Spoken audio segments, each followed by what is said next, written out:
மாபெரும் திறந்த இணையவழி பாடல் நெறி கற்றல் மூலம் இணைந்திருக்கும் மாணவர்கள் அனைவருக்கும் வணக்கம். நிலையான வளர்ச்சியின் முன்னோக்குகள் பற்றிய பாடத்திட்டத்திற்கு உங்களை வரவேற்கின்றேன். இது பார்ட் 8th கிளாஸ் நம்ம பார்க்குறோம். இந்த கிளாஸில் என்ன பார்க்க போகிறோம்னா, சுற்றுச்சூழல் நிலைத்தன்மையில் என்விரான்மெண்ட் சஸ்டைனபிலிட்டி சாப்டர் தான் நம்ம பார்த்துட்ருக்கோம். அதில் நீர் மற்றும் ஆற்றல் பாதுகாப்பு கன்சர்வேஷன், ஆக்சுவலாக வாட்டர் அண்ட் எனர்ஜி கன்சர்வேஷன், ஒரு நிலையான விவசாயம் மற்றும் வனவியல், agricultural and forestry, Eeranilam, wetlands, இந்த இவ்வளோ டாப்பிக்கும் எல்லாத்துக்கும் ஒரு சின்ன சின்ன இன்ட்ரொடக்ஷன் தான். இதெல்லாம் பெரிய பெரிய டாப்பிக்கு. அதில் நம்ம இதெல்லாம் என்னன்னு டோட்டலாக தெரிஞ்சுக்க போகிறோம். புரிஞ்சிச்சுல? அதாவது அதனோட ஒரு இன்ட்ரொடக்ஷன் தான் நம்ம தெரிஞ்சுக்க போகிறோம். அதெல்லாம் ஒவ்வொரு சப்ஜெக்ட்டுமே ஒரு இன்டெப்த்தாக படிக்க வேண்டிய சப்ஜெக்ட்.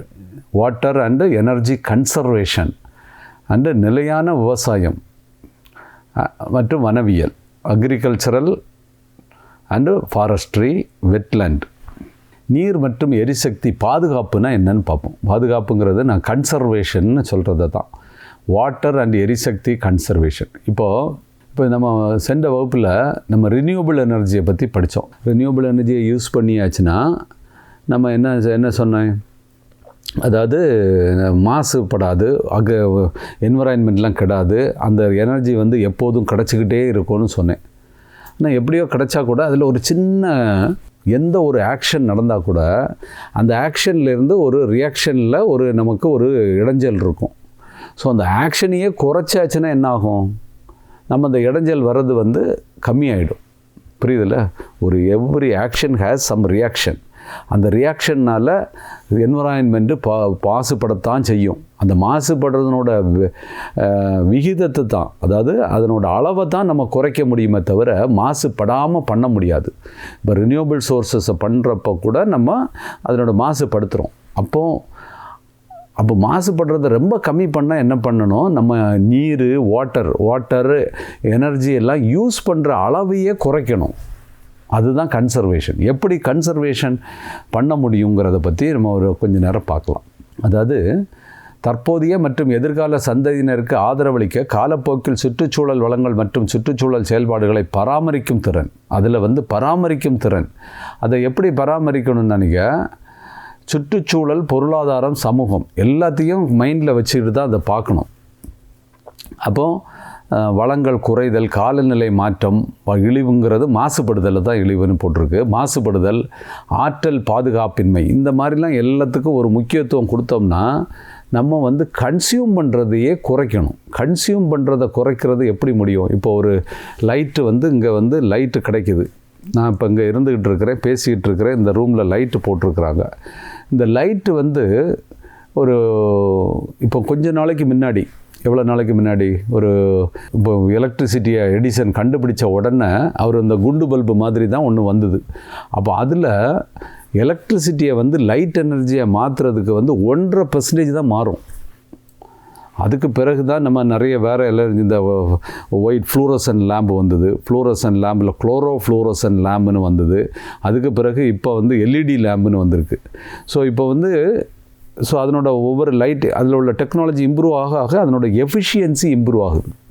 எப்படி இந்த குண்டு பல்புன்னு சொல்லக்கூடிய அந்த பல்பில் நம்ம 100% எனர்ஜி கொடுத்தா அதில் இருந்துட்டு நம்ம 1.5% தான் லைட் எனர்ஜி கிடைக்கும். நம்ம எனர்ஜியை ஆற்றலை ஆக்கவோ அழிக்கவோ முடியாதுன்னு சொல்லுவோம். ஒரு ஆற்றலை இன்னொரு ஆற்றலாட்டு மாற்றலான்னு சொன்னால் கூட ஒரு ஆற்றலை இன்னொரு ஆற்றலாக மாற்றும்போது அந்த ஆற்றல் சில டைமில் எஃபிஷியண்ட்டாக மாறலைன்னா அதனோட நமக்கு தேவையான ஆற்றல் வந்து 1.5% தான் கிடைக்கும். நம்ம வந்து எலக்ட்ரிக்கல் எனர்ஜியை லைட் எனர்ஜியாக மாற்றுறதுக்கு 1.5% தான் மாற்ற முடியும்னு உங்களோட டெக்னாலஜியை வச்சு பண்ணோம்னா நிறைய வேஸ்ட் பண்ணுறோம். ஸோ அதுக்கு பிறகு வந்து தான் லைட் அந்த குண்டு பல்புலேருந்து ஃப்ளோரசன் லேம்பு வந்தது. அந்த ஃப்ளோரசன் லேம்பில் 10% எனர்ஜி கன்வெர்ட் ஆகும். அதுக்கு பிறகு ஃப்ளோரசன் லேம்பில் 15% எனர்ஜி எலக்ட்ரிசிட்டி வந்து லைட் எனர்ஜியாக மாறும். அப்படி எப்படி டெக்னாலஜி. அப்புறம் இப்போ எல்இடி லேம்பில் இன்னுமே அதனால் எல்இடி லேம்பில் அதே வெளிச்சத்துக்கு நம்ம ஒரு 8 வாட்டு பல்பு போட்டாலே போதும். ஆனால் அதே வெளிச்சத்துக்கு குண்டு பல்பு போட்டோம்னா நீங்கள் 60 வாட்டு பல்பு போட வேண்டியிருக்கும். ஸோ இப்படி இதே மாதிரி டெக்னாலஜி இம்ப்ரூவ் ஆக ஆக எல்லாத்துலேயும் எனர்ஜி கன்சர்வேஷன் சொல்கிறது என்னது, நம்ம யூசேஜ்லேயும் எனர்ஜி கன்சர்வேஷன் கொண்டு வரணும். சும்மா தேவையில்லாமல் எனர்ஜியை போடக்கூடாது. டெக்னாலஜி வளர்ச்சியிலையும் நல்ல எஃபிஷியண்ட் மிஷின்ஸை நம்ம உற்பத்தி பண்ணணும். அதே மாதிரி இப்போ ஒரு ஹாஸ்டலில் ஒரு டேப்பில் வாட்டர் கன்சர்வேஷன்னா என்ன, ஈஸியாக உங்களுக்கு புரியும்படி முதல்ல சொல்லிட்டா எல்லாமே புரிஞ்சு போயிடும். இப்போ ஒரு டேப்பில் வந்து வாட்டரை திறந்த உடனே உங்களுக்கு கையை கழுவணும். இப்போ கையை கழுவுறதுக்கு வாட்டர் டேப்பில் வந்து வாட்டரை திறந்த உடனே இப்போ கடக்கடான்னு அது பாஞ்சிச்சுன்னா நீங்கள் கை கழுவி முடிகிறதுக்கு முன்னாடி ஒரு 4 லிட்டர் தண்ணி செலவாகி போயிடும். நல்ல கையை நல்லா கழுவிறதுக்கு முன்னாடி. ஆனால் அதுலேயே அந்த வாட்டரை வந்து அப்படியே பாயாமல் அப்படியே லைட்டாக அப்படியே ஸ்ப்ரே பண்ணுறது மாதிரி பண்ணோம்னா நீங்கள் கழுவுறதுக்கு நல்ல வசதியாக இருக்கும். எல்லா இடமும் அது படும். ஆனால் கொஞ்சம் தான் ஒரு 1/2 லிட்டர் தண்ணியில் அழகாக கை கழுவி முடிச்சிடலாம். அப்போ அதில் வாட்டரை கன்சர்வ் பண்ண முடியுதுல்ல. ஸோ அப்போ அந்த டெக்னாலஜியை அழகாட்டு கொண்டு வந்து இப்போ எல்லா ஹாஸ்டலில் எல்லா டேப்லேயும் திறந்த உடனே கடன்னு அந்த நம்ம வாட்டர் அந்த பேசினில் தண்ணி வராமல் இந்த மாதிரி அதே மாதிரி குளிக்கிறதுக்கு கூட இந்த ஸ்ப்ரே மாதிரி பண்ணுறது மாதிரி உள்ள ஷவரில் பண்ணுறது மாதிரி பண்ணியாச்சுன்னா நம்ம தண்ணி குறைவாக செலவுப்படும். அதுக்கு பதிலாட்டு பக்கெட்டை வச்சுட்டு பக்கெட்டில் தண்ணியை ஒரு மக்கில் கோரி விட்டாச்சுன்னா குளித்தது மாதிரி இருக்காது. ஆனால் நிறைய தண்ணி செலவாயிடும். ஸோ இதே மாதிரி வாட்டரையும் கன்சர்வ் பண்ணணும். வாட்டரை கன்சர்வ் பண்ண தெரிஞ்சுக்கணும். அதே மாதிரி எலக்ட்ரிசிட்டியும் கன்சர்வ் பண்ணணும். இதை பற்றி தான் முதல்ல படிக்கிறோம். ஸோ நீருக்கும் ஆற்றலுக்கும் இடையான தொடர்பு இருக்குது. நம்ம எனர்ஜியை வச்சு தான் வாட்டரை பண்ண முடியும், வாட்டரை வச்சு தான் எனர்ஜி பண்ண முடியும். ரெண்டுக்கும் நீருக்கும் ஆற்றலுக்கும் ஒரு இணைப்பு இருக்குது. ஆற்றலை உற்பத்தி செய்ய நீர் தேவைப்படுகிறது. ஏன்னா இப்போ நீர் மின்சாரம்னா என்னது, ஹைட்ரோ பவர்னு சொல்கிறோம். அங்கே வாட்டரை வச்சு தான் எனர்ஜியே பண்ணுறாங்க. ஈவன் வெப்ப ஆலைகளில் கூட தெர்மல் பவர் பிளான்ட் எல்லாம் உலகத்தில் இப்போ 50% மேலே எனர்ஜி தெர்மல் பவர் பிளான்ட்லேருந்து தான் வருது. அங்கே ஒரு கண்டென்சர்னு ஒன்று இருக்கும். அதை வந்து குளிர் வச்சா தான் அதனோட சைக்கிள் கம்ப்ளீட் ஆகும். அதுக்கு நிறைய தண்ணி தான் தேவைப்படுது. எல்லா இண்டஸ்ட்ரியிலையுமே தண்ணி தேவைப்படும். ஆனால் அதே இது எல்லா கண்ட்ரிலையும் தண்ணி ஒரு பெரிய பிரச்சனையாக போச்சு. தண்ணீர் இப்போ நல்ல தண்ணி உலகத்தில் தண்ணி 79% கடல் தான் இருக்குது.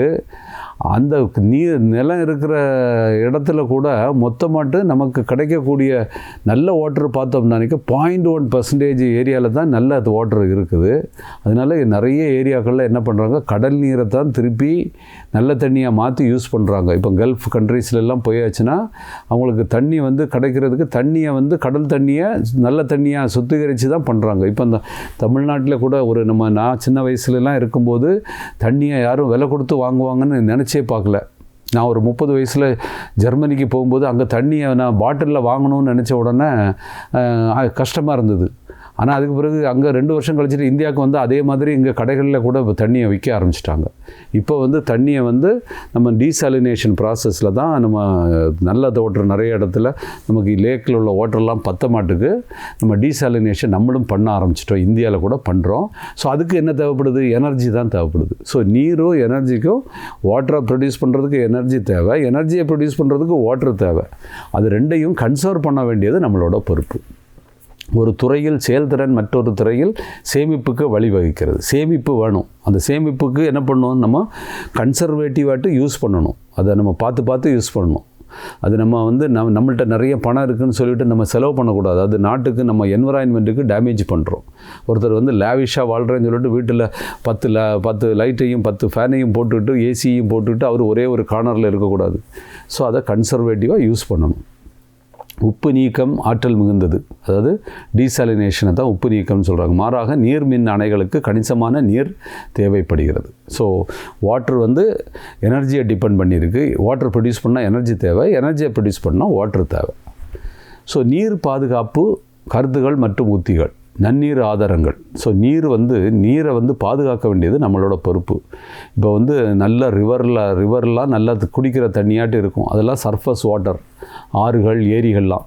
ஆனால் நீங்கள் அந்த ஆற்றுல கொண்டு போய் இண்டஸ்ட்ரியில் உள்ள பொல்யூட்டடு எல்லாத்தையும் கொண்டு ஆறில் சேர்த்தாச்சுன்னா அந்த ஆற்றுல உள்ள மீன்களே செத்து போயிடும், அதில் உள்ள தண்ணியை நம்ம குடிக்க முடியாமல் ஆகிடும். நன்னீர்னு சொல்கிறது நல்ல நீர்களை வந்து அதை நம்ம பாதுகாக்கணும், அந்த நீர்களை பாதுகாக்கணும். நிலத்தடி நீர், சில இடங்களில் நிலத்துக்கு அடியில் நீர் இருக்கும், அந்த நிலத்தடி நீரை நிறைய உறிஞ்சி எடுத்துட்டோம்னானிக்கு அதுக்கு பிறகு கிடைக்காது. அதனால் அது வந்து நம்ம எவ்வளவு எடுக்கிறோமோ அதே அளவுக்கு மழையில் சார்ஜ் ஆகிறது மாதிரி நம்ம பார்த்துக்கணும். நம்ம இப்போ ரெயின் வாட்டர் ஹார்வெஸ்டிங், மழைநீர் சேகரிப்புன்னு நம்ம ஃபார்மர் ஒரு சீஃப் மினிஸ்டர் இருக்கும்போது தமிழ்நாட்டில் ஒரு நல்ல திட்டத்தை கொண்டாங்க. எல்லா பில்டிங்ஸ்லையும் கூட அந்த ரெயின் வாட்டர் ஹார்வெஸ்டிங் இருந்தால் மட்டும்தான் அவங்களுக்கு பில்டிங்ஸுக்கெல்லாம் பெர்மிஷன் கொடுத்தாங்க. அதுக்கு பிறகு இந்த வேறு ஸ்டேட்லெல்லாம் போய் பார்த்தோம்னா இந்த மழைநீர் சேகரிப்புக்கு, அதாவது ரெயின் வாட்டர் ஹார்வெஸ்டிங்கு எக்ஸாம்பிள் பார்த்தோன்னா எல்லாருமே தமிழ்நாட்டை காமிச்சாங்க. அப்போ தான் நம்ம தமிழ்நாட்டில் நம்ம மழைநீர் சேகரிப்பை அவ்வளவு அழகாக யூஸ் பண்ணியிருக்கோங்கன்னு எனக்கு புரிஞ்சுது. அதாவது ஒரு கவர்மெண்ட் பாலிசி போட்டாச்சுன்னா எல்லோரும் இம்ப்ளிமெண்ட் பண்ணிடுவாங்க. ஸோ அதே மாதிரி நிறைய பாலிசிஸை இந்த கன்சர்வேஷனுக்காக கொண்டு வந்தால் ரொம்ப நல்லாயிருக்கும். தண்ணீர் பற்றாக்குறை மற்றும் மன அழுத்தம். தண்ணீர் பற்றாக்குறை வந்து ஒரு அதிகப்படியான பிரித்தெடுத்தல், நிறைய எடுத்துடக்கூடாது. இந்த மாதிரி இது அதிகமாட்டு நம்ம செலவழிக்கிறதுனால காலநிலை மாறுபடுதல்லாம் கூட வெதர் சேஞ்ச் எல்லாமே வந்துக்கிட்டு இருக்குது. இந்த இழிவுன்னு எழுதியிருக்கிறது என்னதுன்னா அது ஒரு மாசுபடுதல் தான் அப்படி எழுதியிருக்கு. வாட்டர் கன்சர்வேஷன், வாட்டரை எப்படி கன்சர்வேஷன் பண்ணலாங்கிறதுக்கு நான் முதலே சொன்னேன். குழாய்களில் தண்ணி வந்து கடன்னு பாயாமல் அதை ஒரு ஷவர் மாதிரி அழகாக பாய வச்சோம்னா அதில் வந்து கொஞ்சம் தான் தண்ணி செலவழிஞ்சிருக்கும். இப்போ ரெட்டை ஃப்ளஷ் கழிப்பறைகள், அதாவது ஃப்ளஷ் பண்ணும்போது உங்களுக்கு கொஞ்சம் தண்ணி போதும் அப்போன்னானிக்கு அதில் வந்து ஃப்ளஷிங் வந்து ஒரு லிட்டர் தான் வரணும், கழிவு வெளியில் போகணும்னானிக்கு அதை ரொம்ப ப்ரெஸ் பண்ணி நிறைய வாட்டர் போடுற மாதிரி இந்த மாதிரி கான்செப்ட் எல்லாம் பண்ணியாச்சுன்னா. ஏன்னா இப்போ வந்து இந்த டாய்லெட்டில் ஃப்ளஷ் பண்ணுறப்ப தான் நிறைய தண்ணீரை நம்ம யூஸ் பண்ணிகிட்டு இருக்கிறோம். அந்த தண்ணீரை யூஸ் பண்ணுறப்பவே கன்சர்வேட்டிவாக, இப்போ ஒருத்தர் வந்து கழிவு நீர்த்துறதுக்கு கொஞ்சம் தான் தண்ணி தேவைனாலும் ஒரு 5 லிட்டர் தண்ணியை அந்த டைமில் வேஸ்ட் பண்ணிடக்கூடாது, 5 லிட்டர் தண்ணியை வேஸ்ட் பண்ணிடக்கூடாது. ஸோ அதே மாதிரி அதுக்கு பிறகு இப்போ டாய்லெட் வாட்டருக்கெலாம் நல்ல வாட்டர் தேவைப்படணும் கிடையாது. அந்த வாட்டரை சுத்திகரித்த வாட்டரையே திருப்பி யூஸ் பண்ணிக்கலாம். மழைநீர் சேகரிப்பு, மறு பயன்பாடு மற்றும் மறுசுழற்சி, அதான் அந்த கிரே வாட்டர்னு சொல்கிறாங்க. அதாவது இந்த கிரே வாட்டர்னாங்க என்னது, வாட்டரை வந்து திருப்பி க்ளீன் பண்ணிவிட்டு அதுக்கு திருப்பி யூஸ் பண்ணுறது.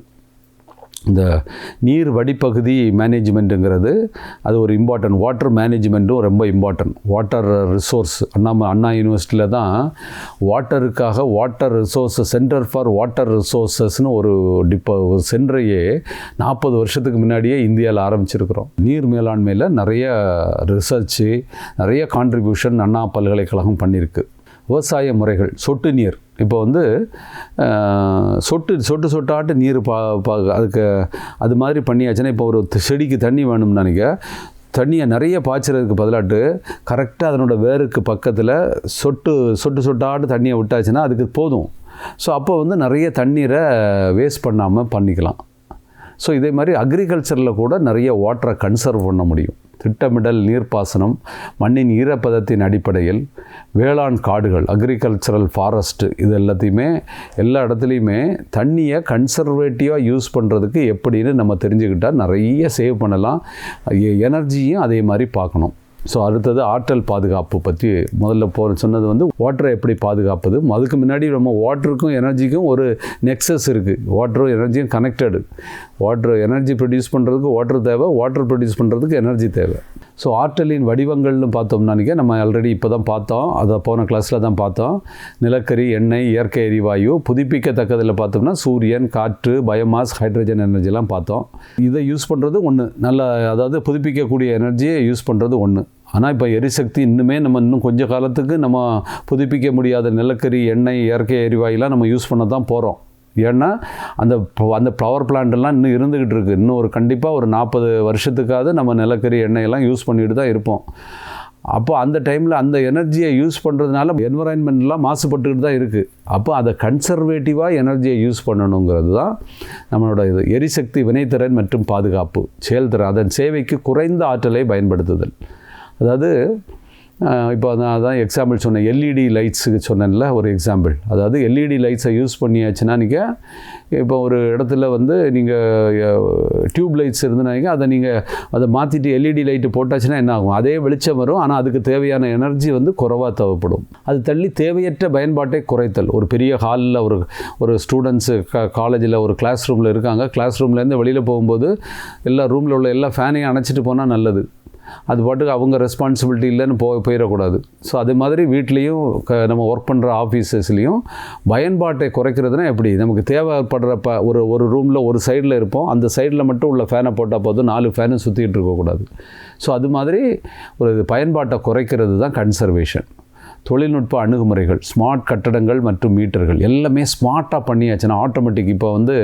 இப்போ ஏர்போர்ட்லாம் சில இடத்துல பார்த்துருப்பீங்க, டாய்லெட்டுக்கு உள்ளே போகிறப்ப அது கரெக்டாக லைட் ஆன் ஆகும். அதுக்கு ஒரு சென்சர் வச்சுருப்பாங்க. அந்த சென்சரில் வச்சாச்சுன்னா என்ன ஆகிடுது? நம்ம ஒரு ஆள் உள்ளுக்கு போகிறாங்க தெரிஞ்சுட்டு அது லைட்டு வரும், நம்ம வெளியில் போன உடனே அது ஆஃப் ஆகிடும். இதே மாதிரி ஸ்மார்ட்டாகட்டும் ஆட்டோமேட்டிக்காகட்டும் நிறைய சிஸ்டங்களை பண்ணியாச்சுன்னா நம்ம கன்சர்வேஷனை கொண்டு வர முடியும். ஆற்றல் திறன் கொண்ட கட்டடங்கள், எல்லா கட்டடங்கள்லாம் கூட ஸ்மார்ட்டாக எல்லாத்தையும் பண்ணிடணும். திறமையான போக்குவரத்து அமைப்புகள், எலக்ட்ரிக் வெஹிக்கிளு இப்போ ரோடு எல்லாத்தையும் நீட்டாக போட்டால் கூட நம்ம பெட்ரோல் தேவைப்படுறது குறையும். ஏன்னா ரோடு வந்து அழகாக இருந்தாச்சுன்னா நிறைய பிரேக் அடித்து போக வேண்டியதில்லை. ஸோ அப்போ ரோடை நல்லா பண்ணுறதுனால எனர்ஜியை சேவ் பண்ணலாம். எலக்ட்ரிக் வெஹிக்கிள் யூஸ் பண்ணுறதுனால எனர்ஜி பொல்யூஷனை அவாய்ட் பண்ணலாம். இப்போ உங்களுக்கு கன்சர்வேஷனோட இம்பார்ட்டன்ட் தெரிஞ்சுது. அதுவும் என்விரான்மெண்டல் சஸ்டைனபிலிட்டிக்கு தேவை. கன்சர்வேஷன் வாட்டரையும் எனர்ஜியையும் எப்படி கன்சர்வ் பண்ணணும்னு தெரிஞ்சுக்கணும். ஒரு நகரத்தை திட்டமிடும்போது நிலைத்தன்மைக்கான ஒருங்கிணைந்த அணுகுமுறைகள், எல்லோரும் சேர்ந்து ஒரு அணுகுமுறைனா, ஒரு புது சிட்டியை பிளான் பண்ணுறோன்னா அந்த சிட்டியில் எல்லோரும் சேர்ந்து பிளான் பண்ணியாச்சுன்னா அங்கே எனர்ஜியை கம்மி பண்ணிடலாம். ஸோ அதனால தான் அதுதான் இப்போ பண்ணிகிட்டு இருக்கிறாங்க ஸ்மார்ட் சிட்டின்னு. நல்ல ஸ்மார்ட் சிட்டின்னா அங்கே எல்லா நவீனமாட்டு உள்ள எல்லாம் கிடைக்கணும். ஆனால் அந்த கிடைக்கிறதுக்கு தேவைப்படுற எனர்ஜி குறைவாக இருக்கணும், வாட்ரு குறைவாக இருக்கணும். எல்லாம் கன்சர்வேட்டிவ் மெஷர்ஸில் பண்ணியாச்சுன்னா அதை அச்சீவ் பண்ணிடலாம். அப்போது அது ஸ்மார்ட்டாக இருக்கும். அதுக்கு பேர் தான் ஸ்மார்ட்னஸ். நீர் மற்றும் ஆற்றல் சேமிப்பு அம்சங்களுடன் கூடிய பசுமை கட்டடங்கள், அதாவது க்ரீன் பில்டிங்ஸ்னு சொல்கிறாங்க. ஸோ ஆற்றலை சேமித்து வைக்கிறதுக்குள்ள டெக்னாலஜி எல்லாத்தையும் அங்கே இன்டகிரேட் பண்ணணும். இதுக்கு நம்ம ஒரு தனிப்பட்ட மனுஷனால் முடியாது. ஸோ அப்போது கவர்மெண்ட்டில் பாலிசிஸ்லாம் நிறைய இருந்தால் மட்டும்தான் இதை கரெக்டாக கொண்டு வர முடியும். இந்திய தேசிய நீர்க்கொள்கைன்னு 2012 கொண்டு வந்தாங்க. எரிசக்தி பாதுகாப்பு சட்டம், எனர்ஜி கன்சர்வேஷன் ஆக்ட், அது 2001 வந்தது. பர்ஃபார்ம் அச்சீவ் ட்ரேடு, நல்ல பர்ஃபார்மன்ஸ் பண்ணுறவங்களுக்கு ஒரு ஆப்பர்ச்சுனிட்டி மோட்டிவேஷன் பண்ணுறது மாதிரி உள்ளது. பர்ஃபார்ம் அச்சீவ் ட்ரேடுன்னு ஒரு பேட் திட்டம்னு ஒன்று கொண்டு வந்தாங்க. ஜல்சக்தி அபியான், ஜல்சக்தினா ஜல்லுனா ஒரு நீர் சக்தி அபியான்னு ஒரு திட்டத்தை, யோஜனா, அடல் புஜல் யோஜனா, இது எல்லாம் வாட்டருக்காகவும் எனர்ஜிக்காகவும் நிறைய கவர்மெண்டே மிஷன் நிறைய இருந்தது. ISO 50001 ஆற்றல் மேலாண்மை, ISO 14046 இது நீருக்காக உள்ள ஒரு ISO அமைப்பு, ISO திட்டங்கள். அதாவது ISO என்னென்னா ஒரு ஸ்பெசிஃபை பண்ணுவாங்க, அவங்க இந்த மாதிரி தான் இருக்கணும். ஸோ அந்த ISO படி எல்லாம் வாட்டர் கன்சர்வேஷன் ஆகிடும், எனர்ஜி கன்சர்வேஷன் ஆகிடும். ஒருத்தர் ஒரு மேனுஃபேக்சரர் ப்ரொடியூஸ் பண்ணானிக்க இந்த ISO கான்செப்டில் உள்ள எல்லாத்தையும் ஃபாலோ பண்ணியாச்சுன்னா அங்கே எனர்ஜியும் வாட்டரும் கன்சர்வ் ஆகிடும். ஸோ இதுக்கு எடுத்துக்காட்டுலாம் பார்த்தோம்னா நியூ ஏட்டர்னு மறுசுழற்சி நீர், சிங்கப்பூரில் வாட்டரை ரீசைக்கிள் பண்ணுறதுக்கு நிறைய இது பண்ணாங்க. ஜெர்மனியின் புதுப்பிக்கத்தக்க எரிசக்தி மாற்றம், எனர்ஜி வெண்டேன்னு ஒரு கொள்கை, அது போன கிளாஸில் கூட நான் சொல்லியிருந்தேன். எனர்ஜி வெண்டேன்னு ஒரு இதை ஜெர்மனி ஃபாலோ பண்ணுறாங்க. நம்ம இந்தியாவில் ஜவஹர்லால் நேரு சோலார் மிஷன் ஒன்று போட்டது மாதிரி அங்கே எனர்ஜி வெண்டேன்னு ஒன்று ஃபாலோ பண்ணுறாங்க. இந்தியாவில் உஜாலா திட்டம், மின்சார பயன்பாட்டை குறைக்க LED பல்புகளை ஊக்குவித்தல். அந்த உஜாலா திட்ட வழியாட்டு யார் LED பல்புலாம் போடுறாங்களோ அவங்களுக்கு ஒரு நிறைய சப்சிடி கொடுத்து அந்த LED லேம்பை நிறைய இடத்துல ப்ரமோட் பண்ணாங்க. அந்த திட்டத்துக்கு பேர் உஜாலா திட்டம். அது வழியாட்டு அப்போ எனர்ஜி கன்சர்வேஷனை ப்ரமோட் பண்ணுறாங்க. ஸோ இப்போ என்ன பார்த்தீங்க, எனர்ஜியும் வாட்டரையும் கன்சர்வ் பண்ணணும். அதை கன்சர்வ் பண்ணியாச்சுன்னா அது என்விரான்மெண்ட்டுக்கு எப்படி பெனிஃபிட்டாக இருக்குதுன்னு பார்த்தோம். ஆனால் எல்லாத்துக்குமே நம்ம பெனிஃபிட்டுன்னு தெரிஞ்சால் கூட அங்கே சில தடைகள்லாம் இருக்கும். என்னென்னு பார்த்தோன்னா, இப்போ நீங்கள் அந்த வாட்டர் பைப்பு, சின்ன பைப்பு நேராக இப்போ கடன் தண்ணி வழிகிற பைப்பு பார்த்தோன்னா அது ஒரு 50 ரூபாய்க்கு கொடுத்தான்னா ஒரு ஷவர் மாதிரி அதை வேணும்னு நினைக்க அதை 150 ரூபாய்க்கு செல் பண்ணுவாங்க. ஆனால் அதை 150 ரூபாய்க்கு வாங்கி போட்டோன்னா நிறைய எனர்ஜியை நீங்கள் சேவ் பண்ணலாம். புரியுதில்ல? அதனால் பொருளாதார செலவுகள் மற்றும் இது எல்லாத்தையும் எனர்ஜி கன்சர்வேஷனாக, வாட்டர் கன்சர்வேஷனாக பண்ணணும்னு நம்ம நினைப்போம். ஆனால் அதுக்கு இனிஷியல் இன்வெஸ்ட்மெண்ட்டு கொஞ்சம் நிறைய ஆகும். அதுக்கு பிறகு அது சில வேளைகளில் இப்போ நிறைய பேர் பணம் செலவழிக்க ரெடியாக இருப்பாங்க. ஆனால் அவங்களுக்கு அவேர்னஸ் இல்லாமல் இருக்கும். இதே மாதிரி தான் டேப் போட்டணும், இதே மாதிரி உள்ள ஷவர்லாம் வச்சாச்சுன்னா அதில் வாட்டர் குறைவாக செலவாகணும் அவங்களுக்கு தெரியாமல் இருக்கும். அதனால் ஒரு அவேர்னஸ் கொடுக்க வேண்டியிருக்கு. உள்கட்டமைப்பு வரம்புகள், அரசியல் மற்றும் நிறுவன செயலற்ற தன்மை. ஆனால் எல்லாம் இருந்தால் கூட நிறைய இடத்துல பொலிட்டீஷியன்ஸ் எல்லாம் டெவலப்மெண்ட்டை பற்றி ரொம்ப திங்க் பண்ணாமல் வேறு ஏதோ அவங்க பார்ட்டி அடுத்த ஆட்சிக்கு எப்படி வருது அது மாதிரி மட்டும் திங்க் பண்ணிகிட்டு இருந்தாங்கன்னா அங்கே நிறைய இடத்துல கவர்மெண்ட் ஆர்கனைசேஷன்லாம் செயலற்ற தன்மையில் இருந்துக்கிட்டு இருக்குது. அது மாதிரி இல்லாமல், ஏன்னா எல்லாமே ஃபைனலாட்டி எல்லாத்தையும் இம்ப்ளிமெண்ட் பண்ணுறதுக்கு பாலிசிஸ் இருந்தால் தான், யாரோட பாலிசி, கவர்மெண்ட் பாலிசிஸ் இருந்தால் தான் முடியும். ஸோ அந்த கவர்மெண்ட்டே செயலற்ற தன்மையில் இருந்தாச்சுன்னா அங்கே இந்த இதெல்லாம் நம்ம கொண்டு வர முடியாது. இதெல்லாம் தான் தடைகள். வாய்ப்புகள் மற்றும் கண்டுபிடிப்புகள் பார்த்தா நீர் மற்றும் ஆற்றல் கண்காணிப்பாக இப்போ உள்ள new technology, artificial intelligence, internet of things, இந்த மாதிரி டெக்னாலஜி எல்லாத்தையும் நீங்கள் இம்ப்ளிமெண்ட் பண்ணியாச்சுன்னா ஆட்டோமேட்டிக்காட்டு அது பாட்டுக்கு இப்போ நான் சொன்னேன்ல ஒரு சென்சரு, இப்போ சூரிய ஒளியை கரெக்டாக யூஸ் பண்ணுற டைமில் தான் உங்களுக்கு எனர்ஜி சீப்பாக இருக்குதுன்னு சில கண்ட்ரியில் சொன்ன பிறகு என்ன பண்ணுறாங்க, அவங்க ஆஃபீஸில் இருந்துக்கிட்டே வாஷிங் மிஷின் எல்லாத்தையும் ஆன் பண்ணுறாங்க. ஸோ வாஷிங் மிஷினுக்கு அது பிறகு வாட்டர் பம்பிங் எல்லாம் நிறைய எனர்ஜி செலவாகும். ஆனால் அந்த சில டைமில் சோலார் எனர்ஜி கிடைக்கிற டைமில் எனர்ஜிக்கு ப்ரைஸை கம்மி பண்ணியாச்சுன்னா என்ன பண்ணுறாங்க, இந்த மாதிரி டெக்னாலஜியை வச்சு ஆஃபீஸில் இருந்துக்கிட்டே வீட்டில் உள்ள பம்பு, வாட்டர் பம்பு, அதுக்கு பிறகு இது என்ன வாஷிங் மிஷின் எல்லாத்தையும் ஆன் பண்ணுறாங்க. அப்போ என்ன ஆகிடுது, உங்களுக்கு எனர்ஜி சேவ் ஆகுது. அப்போ டெக்னாலஜி இப்போ ரிமோட்டில் இருந்துட்டு ஆப்ரேட் பண்ணக்கூடிய டெக்னாலஜி எல்லாம் வந்ததுனால உங்களுக்கு எனர்ஜி கன்சர்வேஷன்லாம் ஈஸியாக பண்ண முடியும். பரவலாக்கப்பட்ட புதுப்பிக்கத்தக்க அமைப்புகள், டிஸ்ட்ரிபியூட்டடாக ரினியூவபிள் எனர்ஜி இருக்குது. ஒருங்கிணைந்த வள மேலாண்மை, இன்டகிரேட்டட் ரிசோர்ஸ் மேனேஜ்மெண்ட்டு, வட்ட பொருளாதார கோட்பாடுகள், இது மாதிரி உள்ள அமைப்புகள்னால நம்ம நிறைய வாய்ப்புகள்லாம் இருக்குது எனர்ஜியை கன்சர்வ் பண்ணுறதுக்கு.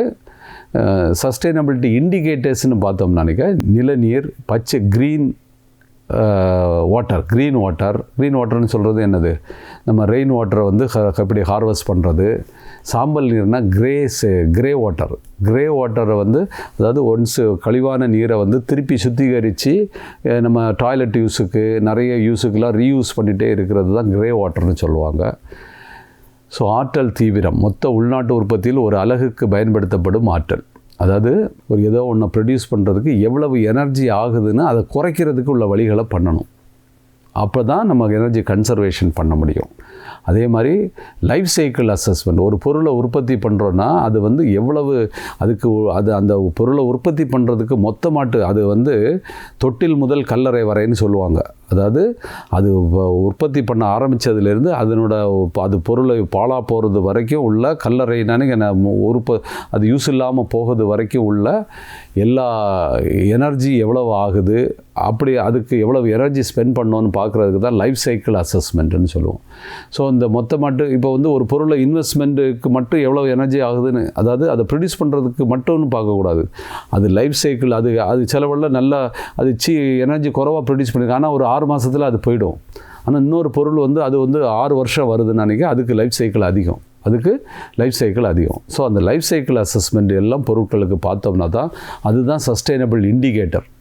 ஸோ வெறும் நம்ம கன்சர்வேஷன் எப்படி இண்டிகேட்டர் அதை எப்படி மெஷர் பண்ணணும்னு அதனோட லைஃப் சைக்கிள் அசஸ்மெண்ட்டை பண்ணணும். இந்த எனர்ஜி கன்சர்வேஷனில் பார்த்தோம்னாக்க சுற்றுச்சூழல் நிலைத்தன்மையை அடைவதற்கு நீர் மற்றும் எரிசக்தி பாதுகாப்பு இன்றியமையாததுன்னு தெரிஞ்சுது. ஒரு ஒருங்கிணைந்த குறுக்குத்துறை அணுகுமுறை தேவை. ஒரு இன்டகிரேட்டடாக எல்லோரும் சேர்ந்து அதுக்கு எப்படி ஒரு பிளான் பண்ணணும், ஒரு ஸ்மார்ட் சிட்டியை எப்படி பிளான் பண்ணணும், ஒரு ஆஃபீஸில் இன்டகிரேட்டடாக எப்படி எனர்ஜியை வாட்டரை கன்சர்வ் பண்ணணும், அதுக்கு எல்லாத்துக்குமே என்ன புதுமையான கல்வி மற்றும் ஆளுமை ஆகியவற்றின் பங்கு மிக முக்கியமானது. ஒரு அட்மினிஸ்ட்ரேஷனும் புதுமையான ஒரு டெக்னாலஜி, எஜுகேஷன் இது எல்லாம் ரொம்ப இம்பார்ட்டண்ட்டாக தேவையானதுன்னு தெரிஞ்சுக்கிட்டோம். ஸோ இந்த கிளாஸ்லேயே இன்னும் கொஞ்சம் பார்க்க வேண்டியது இப்போ நிலையான வேளாண்மை மற்றும் வனவியல். இந்த சிலபஸில் நிறைய இருக்கிறதுனால எல்லா டாப்பிக்கையும் பற்றி கூட கொஞ்சம் கொஞ்சம் தெரிஞ்சுக்குவோம். நிலையான வேளாண்மை, அக்ரிகல்ச்சரலில் ஒரு சஸ்டைனபிலிட்டி, எப்படி சஸ்டைனபிள் அக்ரிகல்ச்சர்னால் என்ன, ஃபாரஸ்ட்ரினா என்ன, அது இதே டாப்பிக்லேயே அப்படியே வெட்லேண்ட்ஸ்னு ஒன்று இருக்குது. ஸோ நிலைபெறுதகு விவசாயம் மற்றும் வனவியல் அறிமுகம்னா என்னென்னா, நிலையான வேளாண்மை எதிர்கால சந்ததியினரின் தேவைகளை பூர்த்தி செய்யும் திறனை சமரசம் செய்யாமல் தற்போதைய உணவு மற்றும் ஜவுளி தேவைகளை பூர்த்தி செய்யும் விவசாயம். ஸோ மோஸ்ட்லி இந்த காட்டன்லேருந்து தான், அக்ரிகல்ச்சரல்லேருந்து தான் நமக்கு தேவையான உடைகள்லாம் கூட வருது. நமக்கு தேவையான உணவுகளையும் நம்ம அக்ரிகல்ச்சரலில் நம்ம ப்ரொடியூஸ் பண்ணுறோம். அந்த அக்ரிகல்ச்சரலில் சஸ்டைனபிள் அக்ரிகல்ச்சர்னால் என்னென்னா, நம்ம இந்த உணவுப் பொருட்கள்லாம் ப்ரொடியூஸ் பண்ணுறதுக்காக இப்போ என்ன பண்ணுறாங்க, நிறைய ஃபெர்டிலைசர்லாம் யூஸ் பண்ணிடுறாங்க. அது வந்து மண் வளத்தை பாதிச்சிருது. அந்த உரம் போட்ட நிலத்திலேருந்து அப்படியே மழை பெய்யும் போது அது அடிச்சுட்டு போய் ரிவரில் போய் சேர்ந்துருது. அங்கே மீன் செத்து போகுது. அந்த தண்ணியை குடிச்சா அது பாய்சனஸ் ஆகிடுது. இப்படி விவசாயத்தில் கூட ஒரு சஸ்டைனபிலிட்டி இல்லாமல் போயிடுது. ஸோ அப்போ சஸ்டைனபிள் அக்ரிகல்ச்சரல் கொஞ்ச நாளைக்கு முன்னாடிலாம் ஈல்டை எப்படி இன்க்ரீஸ் பண்ணணும்னு சொல்லிட்டு நல்ல நல்ல உரங்களெல்லாம் கொண்டு வந்துக்கிட்டு இருந்தாங்க. ஆனால் இப்போ வந்து எல்லாரும் ஆர்கானிக் ஃபார்மிங்கில் வரக்கூடிய காய்கறிகள், பழங்களுக்கெல்லாம் நிறைய விலை இருக்குது. ஏன்னானிக்க அதில் வந்து நச்சுத்தன்மையும் இல்லை, அது வந்து என்விரான்மெண்ட்டை பாதிக்காமல் ப்ரொடியூஸ் பண்ணியிருக்காங்க. அது சஸ்டைனபிள் வே, அதை நம்மளும் ப்ரமோட் பண்ணணும். அதில் ஈல்டு கம்மியாக இருந்தால் கூட அது வந்து உடலுக்கு நல்லது, என்விரான்மெண்ட்டுக்கு நல்லதுங்கிறதுக்காக நிறைய காசு கொடுக்குறோம். ஏன்னா அந்த ஃபார்மர்ஸ் வந்து அதை விளைவிக்கிறதுக்கு அவங்களுக்கு ஈல்டு கம்மியாக இருக்கும், ஆனால் அது நல்ல ஒரு பொருள். அதனால் அந்த விவசாயத்தை நம்ம ப்ரமோட் பண்ணணும். அதுக்கு பிறகு நிலையான வனவியல், அது பிறகு ஃபாரஸ்ட்டு கூட நிலையாட்டு இருக்கணும்னா என்ன பண்ணும், வனங்களை நம்ம நிர்வகிக்கிறதெல்லாம் நல்லா நிர்வகிக்கணும். இப்போ ஃபாரஸ்ட்டில் உள்ள ஆஃபீஸர்ஸ்லாம் ஃபாரஸ்ட்டை கவனமாக பார்த்துக்கணும். ஃபாரஸ்ட்டை யாரும் அழிச்சிட்டு போயிடக்கூடாது. சுற்றுச்சூழல் செயல்பாடுகள் மற்றும் பல்லுயிர் பெருக்கம், அந்த பயோடைவர்சிட்டின்னு சொன்னோம்ல, அதுக்கும் இந்த ஃபாரஸ்ட்டை மெயின்டைன் பண்ணுறது ரொம்ப இம்பார்ட்டன்ட். சுற்றுச்சூழல் நிலைத்தன்மைக்கான ஒரு இணைப்பு, சுற்றுச்சூழல் சேவைகளை, கார்பன் செக்வஸ்ட்ரேஷன், கார்பனை வந்து அப்சார்ப் பண்ணுறதுக்கு அது அப்படின்னா நிறைய ஃபாரஸ்ட் நிறைய இருந்தால் தான் என்ன ஆகும், வாகனங்கள்லாம் யூஸ் பண்ணி கார்பன் டை ஆக்சைடை வெளியிட்டால் கூட அந்த ஃபாரஸ்ட் வந்து அதை அப்சார்ப் பண்ணிடும். மாஸ்கோ சிட்டியில் ட்ராவல் பண்ணும்போது பார்த்தேன், நல்ல ஒரு டவுன்ஷிப்பாக இருக்கும், சிட்டி இருக்கும். அடுத்ததில் பார்த்தா இடையில ஒரு நல்ல காடு மாதிரி வளர்ந்துருக்கும். அண்ணா பல்கலைக்கழகம் ஆப்போசிட்டில் ஐஐடி மெட்ராஸ், இங்கே ராஜ்பவன்லாம் அங்கே ஒரு இடத்துல இருக்கிறதுனால அங்கே நிறைய ஃபாரஸ்ட்டு மாதிரி உள்ள அட்மாஸ்பியர் இருக்கிறதுனால ஒரு 2 கிலோமீட்டருக்கு பிறகு ஒரு கிண்டின்னு ஒரு இடம் இருக்குது. அங்கே இருந்துட்டு இங்கே வந்துச்சுன்னா சம்மர் டைமில் 2 டிகிரி கம்மியாக இருக்கும். இந்த மரங்கள் இருக்கிறது, அவ்வளவு ஆக்சிஜனை வெளியிட்டுக்கிட்டு இருக்கிறது, அங்கே அந்த இடத்துல வாழ்ந்தாலே அவங்க மக்களுக்கு லைஃப் அதிகமாக இருக்கும். ஸோ இதே மாதிரி சுற்றுச்சூழலில் கார்பன் செக்வஸ்ட்ரேஷன் பண்ணுறதுனா என்ன, மரங்களை நிறைய வளர்க்குறது தான் கார்பன் வரிசைப்படுத்தல்னு சொல்லியிருக்கிறோம். அப்புறம் நீர் சுத்திகரிப்பு, அது நம்ம ஆல்ரெடி இப்போ தான் வாட்டர் கன்சர்வேஷனில் நீர் சுத்திகரிப்பு பற்றியும் சொன்னோம். அது மாதிரி ஏன்னா விவசாயத்துக்கெல்லாம் நிறைய தண்ணீரை யூஸ் பண்ணுறோம். அந்த நீர் வந்து திருப்பி சுத்திகரிப்பு, அது வந்து நம்ம எந்த தண்ணீருமே இப்போ இண்டஸ்ட்ரியிலலாம் தண்ணீர் நிறைய யூஸ் பண்ண வேண்டியிருக்கும். ஆனால் அந்த இண்டஸ்ட்ரி கழிவு மாதிரி வரக்கூடியதை சுத்திகரிச்சிடலாம். இப்போ சுத்திகரிக்கிறதுக்குள்ள மெத்தட்ஸ்லாம் நிறைய இருக்குது. அது மாதிரி பண்ணியாச்சுன்னா நம்ம லேண்டை ஸ்பாயில் பண்ண மாட்டோம், ரிவரை ஸ்பாயில் பண்ண மாட்டோம், ஏரியை ஸ்பாயில் பண்ண மாட்டோம். பல்லுயிர் பெருக்கம் மற்றும் மண்ணின் ஆரோக்கியத்தை பாதுகாக்கிறது. இது வந்து இந்த விவசாயம் நல்லா இருந்துச்சுன்னா பயோடைவர்சிட்டி நல்லா இருக்கும், மண்ணினோட ஆரோக்கியமும் பாதுகாக்கப்படுது.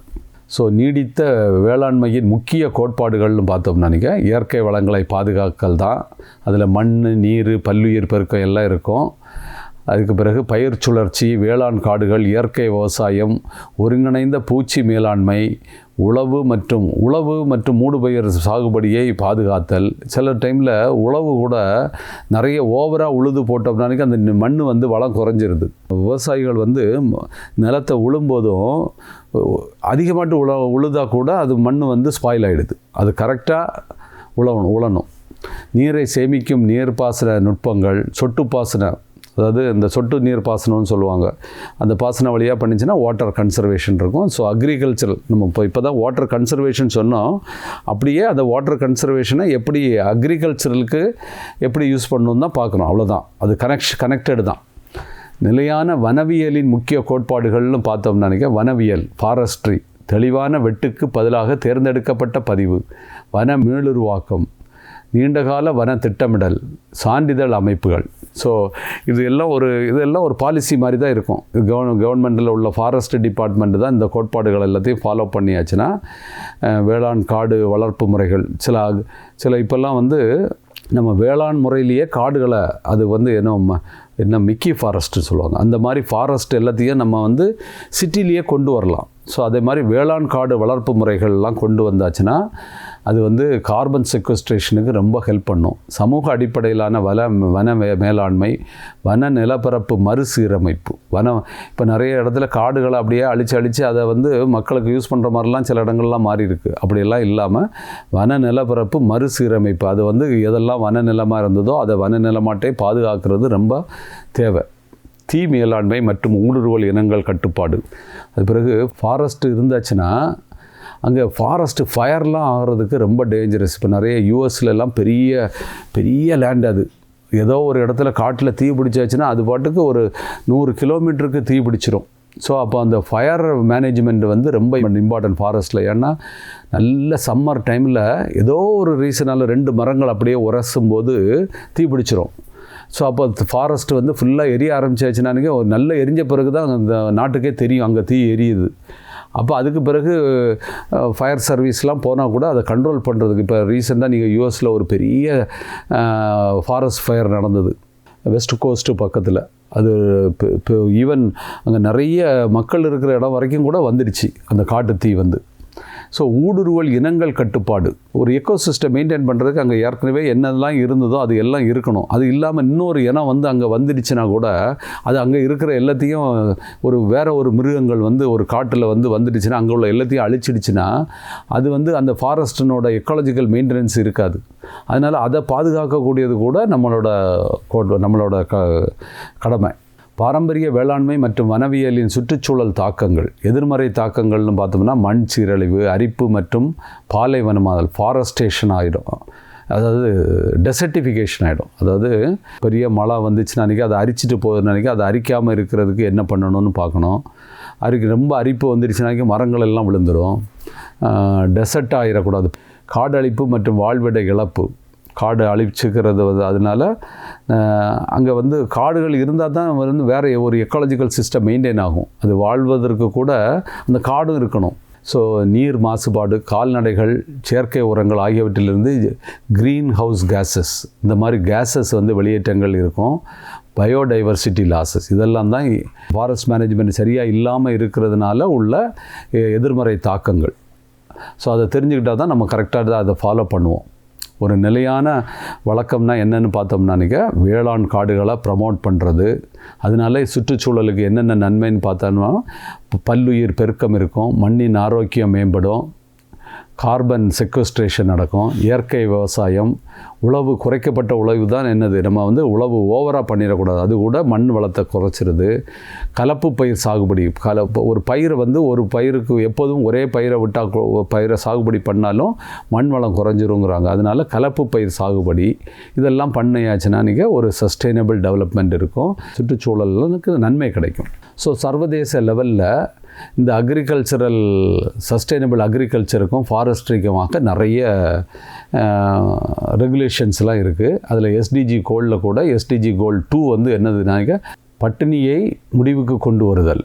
அதாவது பட்டினிங்கிறது ரொம்ப ஒரு மனிதனுக்கு கூட இருக்கக்கூடாது. அதை கொண்டு வரனா நிறைய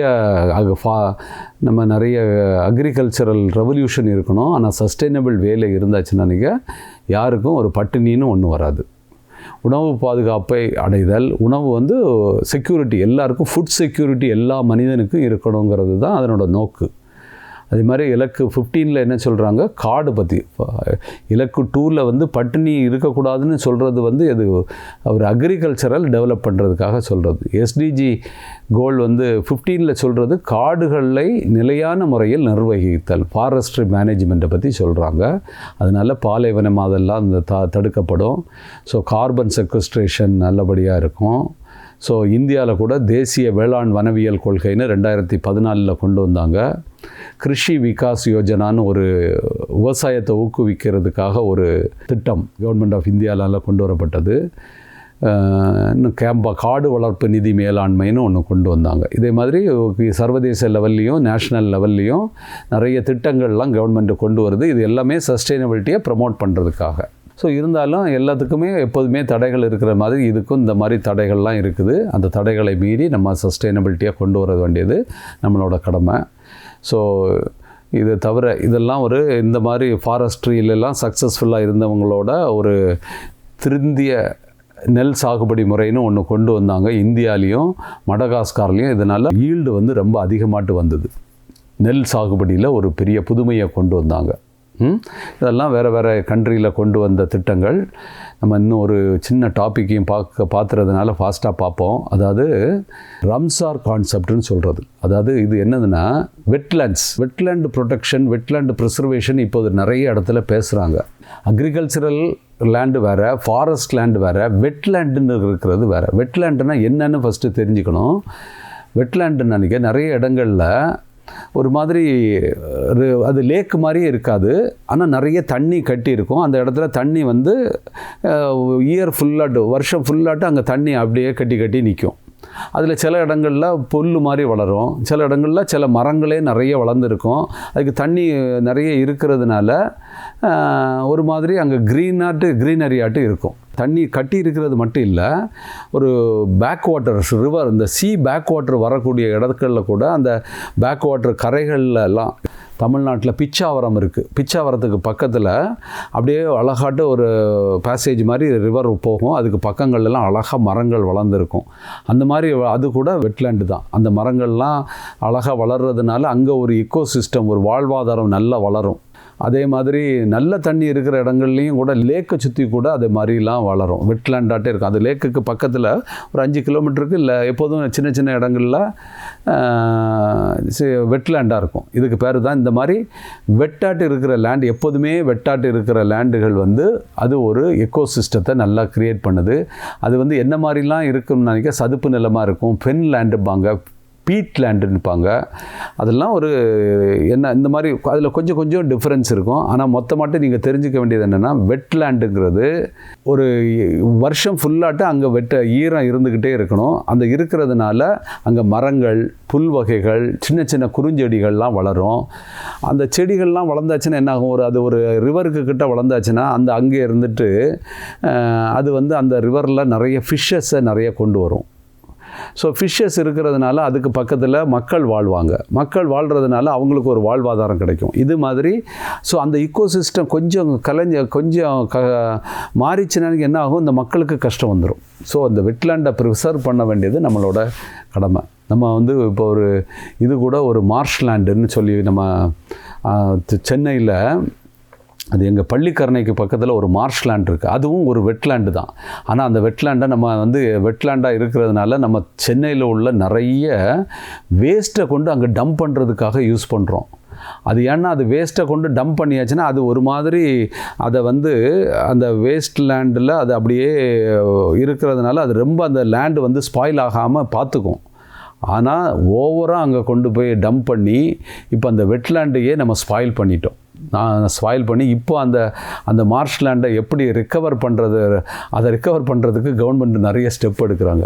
ஸோ இப்போ உலகம் ஃபுல்லாட்டு வெட்லேண்டை வந்து ப்ரிசர்வ் பண்ணுறதுக்காக நிறைய மெஷர்ஸ் எடுக்கிறாங்க. இந்த ஈரநிலங்களின் வகைகள்னு போட்டிருக்கோம். உள்நாட்டு ஈரநிலங்கள், கடலோர நீர்நிலங்கள், அந்த பேக் வாட்டர் வரக்கூடிய இதனால் உள்ளது. மனிதனால் உருவாக்கப்பட்ட ஈரநிலங்கள், நெல் வயல்கள், நீர்த்தேக்கங்கள், கழிவுநீர் சுத்திகரிப்பு ஈரநிலங்கள், இந்த மாதிரி எப்போதுமே ஈரமாட்டு இருக்கிற இடங்களில் அது ஒரு வளத்தை கொடுக்கும். ஏன்னா அங்கே செடிகள் வளரும், செடிகள் வளர்கிறதுனால வேறு உயிரினங்கள் வரும், சில பறவைகள் வரும், பறவைகள் அங்கே வந்துச்சுன்னா அடுத்த உயிரினங்கள் வரும், அது ஒரு எக்கோசிஸ்டத்தை கொடுக்குது. அந்த இயற்கையாட்டே உள்ள இந்த வெட்லேண்ட்ஸ் வந்து உலகத்தில் நிறைய இடத்துல இருக்குது. அது எல்லாம் உலகம் முழுவதும் வெட்லேண்டை ப்ரிசர்வ் பண்ணுறதுக்காக வேர்ல்டு ஃபுல்லாக சேர்ந்து ஆர்கனைசேஷனே அதை ஒரு கணக்கெடுத்து அதை எப்படி மெயின்டைன் பண்ணணுங்கிறதுக்காக இப்போ ஸ்டெப்ஸ்லாம் எடுக்கிறாங்க. ஸோ அது ஈரநிலத்தங்களை பாதுகாக்கிறதுனால பல்லுயிர் ஆதரவு பயோடைவர்சிட்டி மெயின்டைன் ஆகும், நீரியல் ஒழுங்குபடுத்துதல், நீர் தர மேம்பாடுலாம் நடக்குது, வாழ்வாதார உதவி, கலாச்சார மற்றும் ஆன்மீக முக்கியத்துவம்லாம் அதிலிருந்து கிடைக்கும். பழங்குடி மக்கள்லாம் சிலவங்கலாம் அந்த வெட்லேண்டை வச்சுக்கிட்டே வாழ்ந்துக்கிட்டு இருப்பாங்க. அவங்களெலாம் ஒரு தனியாட்ட அவங்க ஐசோலேட்டடாக இருப்பாங்க. ஸோ அவங்களோட சடங்கு முறைகள்லாம் கலாச்சாரம்லாம் பாதுகாக்கப்படும். அந்த வெட்லேண்டு மட்டும் ஸ்பாயில் ஆகிடுச்சுன்னா அவங்க அங்கே வாழ முடியாது, அவங்க விட்டு நாடோடி மாதிரி வெளியில் போயிடுவாங்க. ஸோ இப்போ உங்களுக்கு வெட்லேண்ட்னா என்னன்னு தெரிஞ்சிச்சு, சஸ்டைனபிள் அக்ரிகல்ச்சரை எப்படி மெயின்டைன் பண்ணணும், ஃபாரஸ்ட்ரி எப்படி மெயின்டைன் பண்ணணும், ஃபாரஸ்ட்ரி மேனேஜ்மெண்ட் என்னன்னு தேவைன்னு புரிஞ்சிச்சு. ஈரநிலங்களை வந்து சுற்றுச்சூழல் நிலைத்தன்மைக்காக பண்ணுறதுக்காக இப்போ SDG 6 சுத்தமான நீர், SDG 13 காலநிலை நடவடிக்கை, SDG 14, 15 இது எல்லாமே அதுக்கு ரிலேட்டடான உள்ளது தான். ஸோ இந்த ஈரநிலங்களை பாதுகாக்கிறதுல நிறைய கவர்மெண்ட்டும் ஸ்டெப் எடுக்கிறாங்க. லாஸ்ட் ஒரு ஃபியூ இயர்ஸாக உலகம் ஃபுல்லாக அந்த வெட்லேண்டை மெயின்டைன் பண்ணுறதுல நிறைய பேர் இம்பார்ட்டன்ஸ் கொடுக்குறாங்க. இப்போ தமிழ்நாடு கவர்மெண்ட்டும் அந்த ப்ராஜெக்ட் நல்ல பெரிய லெவலில் பண்ணுறாங்க. அது விளையாட்டு கூட ஜாப் ஆப்பர்ச்சுனிட்டிஸு, பிஸ்னஸ் ஆப்பர்ச்சுனிட்டிஸ்லாம் நிறைய இருக்குதுன்னு எனக்கு தோணுது. நீங்கள் அதை பற்றி தெரிஞ்சுக்கிட்டால் ரொம்ப நல்லது. ஈரநிலங்களுக்கு அச்சுறுத்தல்னு பார்த்தோம்னானிக்க மானுடவியல் அழுத்தங்கள். நம்ம தான் என்ன பண்ணுறோம், அந்த வெட்லேண்ட் இருக்கிற இடத்துல போய் ஒரு இண்டஸ்ட்ரியை கட்டி விட்ருவோம். ஸோ அப்போ அந்த வெட்லேண்டு இல்லாமல் போயிடுது.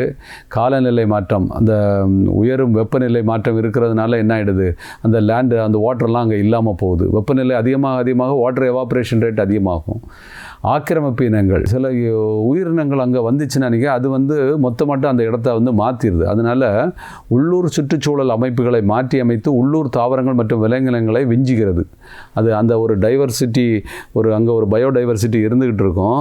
அதில் வேறு ஏதாவது ஒரு வெளியிலேருந்து ஒரு ஸ்பீஷீஸ் ஆக்கிரமிப்பு இனங்கள் வந்துச்சுன்னா அது இருக்கிறத அழிச்சிட்டு அது சஸ்டைனபிளாக இருக்க முடியாது. ஏன்னா அது புதுசாக வந்தது. அந்த மாதிரி ஆக்கிரமிப்புக்கும் இடம் கொடுக்கக்கூடாது. ரம்சார் உடன்படிக்கைன்னு 1971 ஒன்று கொண்டு வந்தாங்க. உலகத்தில் அளவில் பார்த்தோன்னா 2400 இந்த மாதிரி வெட்லேண்ட்ஸ் இருக்குது. அதுக்கு பேரை ரம்சார் தலங்கள்னு சொல்கிறாங்க. அந்த மாதிரி இந்தியாவிலேயும் இதில் நிறைய இருக்குது. அந்த லேண்ட் எல்லாத்தையும் ப்ரிசர்வ் பண்ணுறதுக்கு இப்போ கவர்மெண்ட் நிறைய மறுசீரமைப்பு திட்டங்கள்லாம் கொண்டு வராங்க. சிலிக்கா ஏரி, அப்புறம் இந்தியா ஆசியாவின் மிகப்பெரிய உவர்நீர் காயல், இது ஒரு வெட்லேண்டு. சுற்றுச்சூழல் நீரியல் தலையீடுகள் மூலம் மீட்டெடுக்கப்பட்டது. அது இப்போ இவங்க இந்த வேர்ல்டு லெவலில் இந்த வெட்லேண்டெல்லாம் மெயின்டைன் பண்ணணும்னு சொல்கிறாங்க. அதனால் இந்தியாவும் அதை பற்றி புரிஞ்சுக்கிட்டு நிறைய ஸ்டெப்ஸ் எடுத்து அதை மீட்டெடுக்கிறாங்க. பள்ளிக்கரணைன்னு ஒரு இடத்துல ஒரு பெரிய லேண்டை ஸ்பாயில் பண்ணிட்டோம். வேஸ்ட்டை போய் அங்கே போய் கொட்டி. ஸோ அந்த இடத்த இப்போ மீட்டெடுக்கிறதுக்கு தமிழ்நாடு கவர்மெண்ட்டு நிறைய ஸ்டெப் எடுக்கிறாங்க.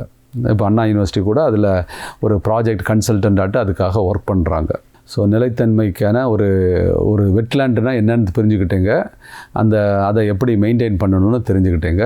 எதிர்காலத்தில் ஈரநிலை அடிப்படையிலான காலநிலை தழுவியல் உத்திகள், தொலையுணர்வு மற்றும் புவியியல் தகவல் அமைப்பு, அதாவது ரிமோட் சென்சிங்னு சொல்லுவாங்க. அந்த ரிமோட் சென்சிங் விளையாட்டு உலகத்தில் எங்கெங்கெல்லாம் இப்போல்லாம் மேப்பிங் பண்ணிடுவாங்க. அது விளையாட்டு எங்கெங்கெல்லாம் வெட்லேண்ட் இருக்குதுன்னு தெரிஞ்சுக்கிட்டோம்னானிக்க அந்த வெட்லேண்டை ப்ரிசர்வ் பண்ணதுக்கு நம்ம அதனோட இப்போ நல்லா ஒழுங்காக இருக்கா இல்லையான்லாம் பார்க்குறதுக்கு அந்த ரிமோட் சென்சிங்கிற, அதாவது தொலையுணர்வு மற்றும் புவியியல் தகவல் அமைப்பு ஹெல்ப்ஃபுல்லாக இருக்கும்.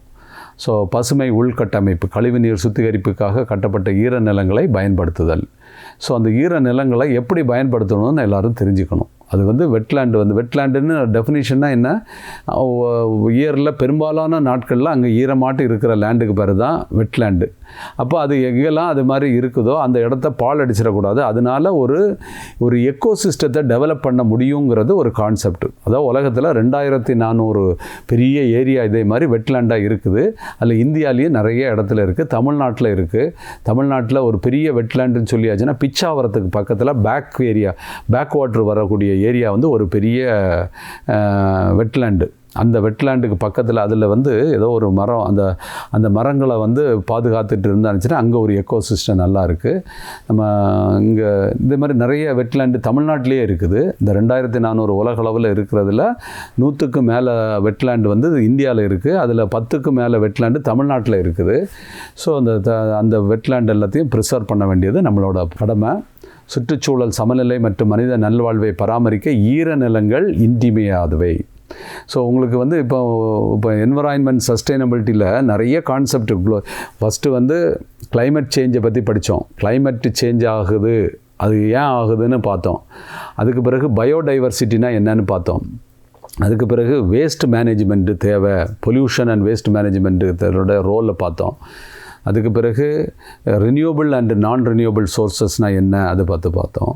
அதான் இந்த கிளாஸில் தான் இப்போ வந்து நம்ம எப்படி அக்ரிகல்ச்சர் பண்ணணும், சஸ்டைனபிள் அக்ரிகல்ச்சர்னால் என்ன, ஃபாரஸ்ட்ரினா என்ன, வெட்லேண்ட்ஸ்னால் என்னன்னு பார்த்துருக்குறோம். இன்னும் கொஞ்சம் இன்னும் ஒரு டாபிக் இருக்குது. அந்த டாப்பிக்கையும் முடிச்சாச்சுன்னா நம்ம அந்த என்விரான்மெண்டல் சஸ்டைனபிலிட்டி பற்றி முடிச்சிருவோம். அப்போ உங்களுக்கு இப்போ ஓரளவுக்கு ஐடியா கிடச்சிருக்கும். ஒரு என்விரான்மெண்ட் சஸ்டைனபிலிட்டினா அதை எப்படி கொண்டு வர முடியுங்கிறத பற்றி ஒரு ஐடியா கிடச்சிருக்கும். இன்னும் ஒரு கிளாஸ் தான் இருக்குது. அந்த கிளாஸோட நம்ம என்விரான்மெண்ட் சஸ்டைனபிலிட்டியை முடிச்சுட்டு அடுத்த டாப்பிக்கை பார்க்கலாம். நன்றி.